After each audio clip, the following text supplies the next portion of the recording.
Good afternoon, everybody. My name is Mark. I'm the business website director at Healy Consultants in Singapore. With me this afternoon, I have Caroline Devitt, and she's an accounting and tax officer. She is based in our office in Johor Bahru in Malaysia. Good afternoon, Caroline.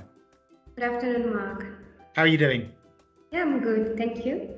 Good. Caroline, we're going to be speaking briefly today about a recent engagement you completed on Australia company deregistration. Can you please just tell me a little bit about the engagement, please, Caroline?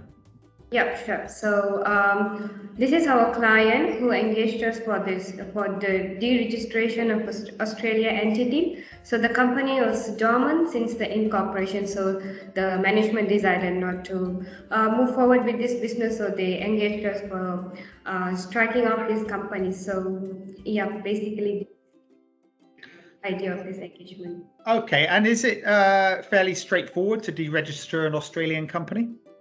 Yeah, so before we submitting the deregistration application, we need to complete all the outstanding obligation with ATO and ASIC. So once we complete all the outstanding filing and payments with the authorities, then we can file the deregistration application with ASIC.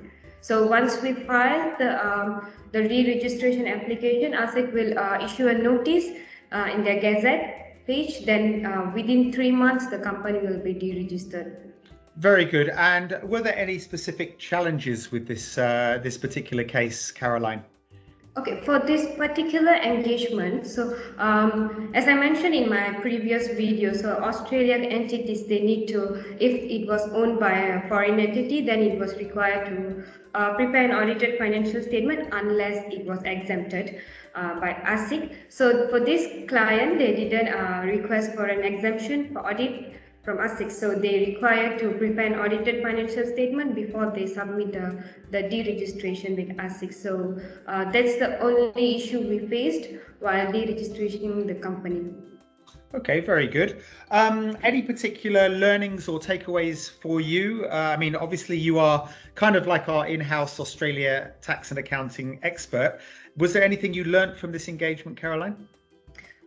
Yeah, sure. So what I have learned from this engagement is before we deregistering the company, we can cancel the ABN and TFN and also the GST, since the company have registered for GST. So it's much more easier to deregistering all these ABN, TFN and GST and then applying for this deregistration instead of filing the GST on a quarterly basis.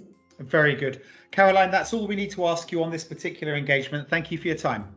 Yeah, thanks, Mark. Have a good day. Okay, bye-bye. Bye.